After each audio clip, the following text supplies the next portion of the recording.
ने हमारा बहुत ज़ोर से स्वागत किया। मैं बहुत लेट हुआ, कार्यक्रम रास्ते में बहुत होने के कारण बहुत लेट होते हुए भी मुझे लगता है सैकड़ों गाड़ियों के द्वारा अनिल जी और सुनील जी और मेयर साहब के नेतृत्व में हमारा स्वागत हुआ। स्वागत क्या है तो अपना स्वागत था, घर का स्वागत था, क्योंकि मैं बरेली का हूँ।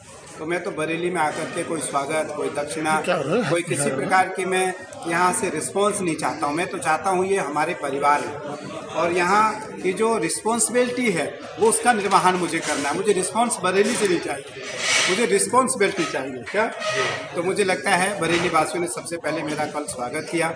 मैं इसके लिए बरेली वासियों का और सभी जनमानस का अपने हृदय से उनका अभिनंदन करता हूँ, वंदन करता हूँ और आशीर्वाद देता हूँ।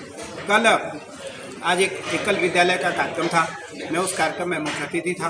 मैं उस कार्यक्रम में मुझे जाना था, मैं थोड़ी देर वहाँ बोला, मेयर साहब भी वहाँ अध्यक्ष थे आज उस कार्यक्रम के, मैं उस कार्यक्रम का मुख्य अतिथि था।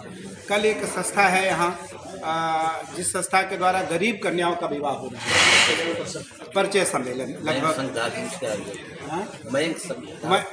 मयंक अच्छा मयंक संगधार जी उसके आयोजक हैं और वहाँ करीबन सैकड़ों गरीब कन्याओं का विवाह है। मुझे उसमें थोड़ी देर भाग लेना है और मुझे वापस हरिद्वार के लिए प्रस्थान केजरीवाल ने मांग है कि नोटों पर गणेश और लक्ष्मी जी की फोटो होना चाहिए, क्या कहें? लेट तो नहीं आ रही होना चाहिए। उनकी मांग है कि जो नोट होते हैं गांधी जी गणेश की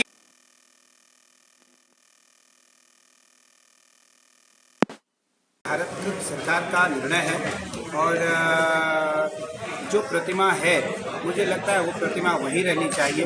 गणेश जी की प्रतिमा जेब में ना आए, मंदिर में रहे। गणेश जी की प्रतिमा घरों में उनकी पूजा हो, घरों में उनकी पूजा हो। हम किसी भी प्रतिमा का अनादर करते हैं जब वो प्रतिमा किसी पेपर पे, किसी नोट पे या किसी कागज पे छपता है। तो इसलिए भगवान का जो अर्चन है, भगवान का जो अभ्युदय है, वो उनकी शोभा मंदिर में है, उनकी शोभा मंदिर में है।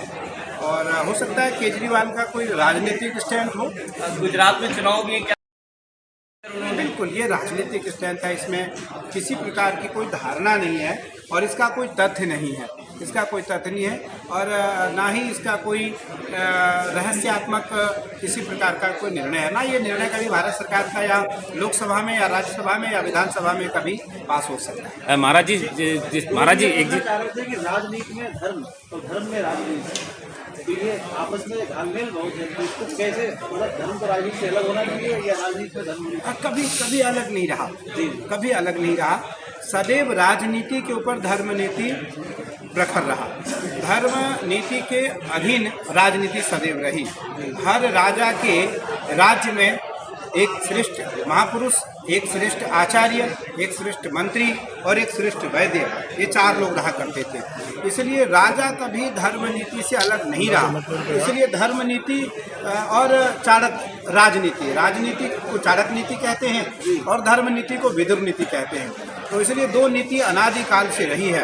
तो धर्म कभी राजनीति से अलग नहीं रहा, लेकिन धर्म जो है सदैव राजनीति पर प्रखर रहा, राजनीति पर हावी रहा और राजनेता सदैव धर्माचार्यों के निर्देशन में धर्म का पालन करते थे।